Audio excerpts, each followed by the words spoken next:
When somebody speaks a language, we translate it into our mother tongue to understand. Please stop doing that from today. When you listen to English, please listen and understand only English, not a translated version of English. Will you try this? Second point. Listening. When we listen to anything, we listen only for the meaning. We don't listen for the language. When I'm talking to you, all of you are listening to the points I'm making, how English is important, how to listen. You are able to understand the meaning, but meaning is not important for improvement. For improvement, what is important is language. What we require is language. When we listen for the first time, only meaning comes. You know, when I'm speaking to you, only the meaning becomes clear. So when you are practicing listening, please listen to the same passage again and again and again. The same passage, not a different one. You have so many speeches here. Listen to those speeches if they are in English, again and again and again, until they become a part of your memory. God has given us, you know, a supercomputer. It is called the head-top computer. Not desktop, not laptop, but head-top. A free computer. You don't have to pay any money. It is there. How much space is inside? Endless GB. I can't count. Not 30 gigabytes, not 50 gigabytes, but endless gigabytes. In that space, there are many files which you can create for English. Now, you must start creating some files for English. English listening. You keep one file named English listening. Listen every day and store it in your mind by listening again and again. These days, we have so much technology. You know, 10 years back, we didn't have so much. Now, you can record anything you hear, which is good. All of you have your cell phones. Record it. Listen to it 10 times. You know, today, when I go to my MA class, you know how high-tech Osmania has become? As soon as I enter my class, 20 phones are kept on the table. My lecture, they record it, they go home, and they listen. They listen 10 times and then write the exam. This is how high-tech helps us to learn language. Whenever you listen to good English, record it on your cell phone. If you are recording songs, please record some English songs. The best way of learning a language is by learning rhythm, by hearting it. You know, many of you participate in Antakshari. When you don't know Hindi, you still sing. My students sing 500 Hindi songs from memory. They don't know Hindi. How did they learn? That is how English is learned. It is called learning by imitation. Do you know what imitation means? To do what somebody else is doing. You know, suppose on the road one fellow goes selling plantains, calling out loudly. What does a small child do? In the same voice, in the same tone, the small child repeats, because the child is learning to speak. Now, we should become like those children. We should imitate good English whenever we listen. So, I gave you 2 points about listening. Listening to good, correct English. Listening to the same passage again and again and again. This, you have to do every day. Can you do that? Only a few can do it. Every day, you have to listen. You know, now you have put up Swami Vivekananda's 150 years.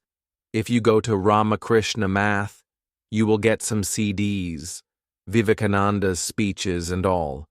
You buy 1 CD, 20 rupees, or 40 rupees. That is enough for 6 months. You don't have to buy anything else. That 1-hour CD, you listen to only 5 minutes every day. But those 5 minutes, you listen to them 10 times or 20 times, the same 5 minutes, until that excellent English becomes a part of your memory. Language is learned by imitation. So, listening for meaning, that is language, not only content. And listening repeatedly, these two things, if you do, then your source of English is developing. Do you know why we cannot speak English? Do you know why those students who spoke so beautifully were getting applause? They spoke well, but not in English. There are only two reasons. They never practiced English. They practiced Telugu, so they are speaking beautiful Telugu. Their minds are full of ideas, and they are putting those ideas into Telugu. We don't need more ideas. We don't need more meaning. We don't need more subjects. We need language. So, listening will give you the language. The second thing that listening will give you is correctness. Today, we hear a lot of English, which is not very good. Every week, I go for interviews. Sir will know, all colleges in the Twin Cities call us as experts to interview English lecturers. These lecturers are going to teach English in engineering colleges, yet I find that, although they have wonderful marks, 70%, they can't speak fully correct English. They speak very stylish, very accented English. You hear it and you think, oh, wonderful English. But they make mistakes. So, when you listen, logically your correctness also improves. Because when your teachers taught you in class, you could not make English correct. Now you have to change. So, in the morning, as soon as you get up, just like you do puja, just like you take a bath and do other morning activities, please do English. Can you do that? Listening every morning. You know, we start the day with Vishnu Sahasranama. Now, your Vishnu Sahasranama is English speech. What did Krishna say?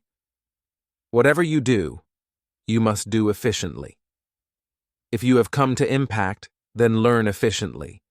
Impact is going to make your life. It is going to make you successful. But now, you are sitting here for 12 days congratulating and saying, "Oh, sir, you are excellent." Then you go home and you forget Ganga. You forget impact. You forget everything. Nothing. No impact comes. Don't be like that. Starting from May 13th, start 1 hour of practice, listening to good English, listening repeatedly, listening for improvement. When you listen, your English becomes better. This is called a foundation skill. Foundation. You know, if you want to build a big building, you need a strong foundation. So, for your communication, listening is the foundation. Now, one more foundation is there, and that is reading. Are you not reading English all your life? Is there anybody here who does not know A, B, C, D? All of you know the English alphabet, yes or no? Then why is it that we don't read anything? Whenever you are asked, "What do you see outside?" Many posters are there. How many of you read those posters? In 8 days, whenever print comes, our eyes keep glossing over. We don't see. Don't be like that. Read everything that you find. Read everything that is in English. But reading once is not enough. Read repeatedly.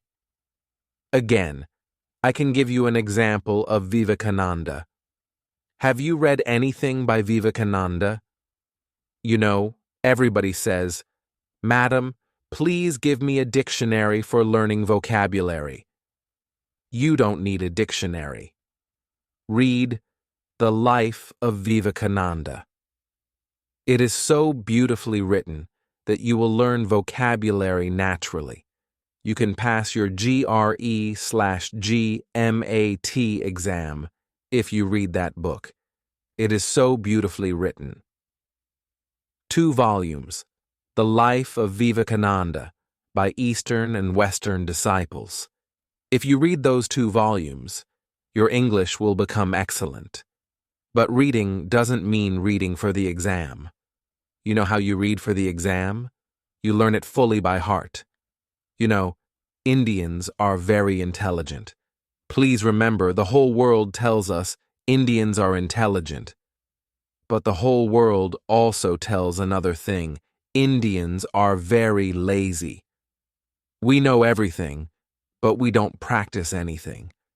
Now, when you read this passage, anything, read the book. Read it repeatedly. Read it again and again. One page, you read, but read it 10 times. The first time, read for meaning. The second, third, fourth, and fifth time, read only for language.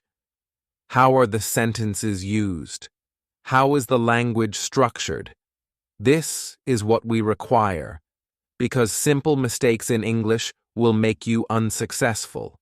Either you should do it well or don't do it at all. Then you say, "We will not work in English. We will only work in Telugu." Unfortunately, when I ask my students, "Okay, tell me, how good is your Telugu?" they say, "Madam, we don't know Telugu well either. We don't know good Telugu, and we don't know good English." What do you know then? Minimum, you know. Indians have an incredible capability for language. It seems that at a minimum, Indians can learn 5 to 6 languages excellently. Are you Indians or not? Is that enough? It is not. Show the qualities of being Indian. You know, we have so many capabilities. English is just one more capability. So, either you learn English very well, or you say, "I will not work in any job that requires English. I will look for a job that requires only Telugu." But then, your Telugu must be excellent. That too is in doubt these days. Therefore, what do you need? You know, what all of you require is listening and reading as the foundation for your knowledge of English. But you have listened in the past. You have read in the past. That is not good enough. If you read and listen every day, your English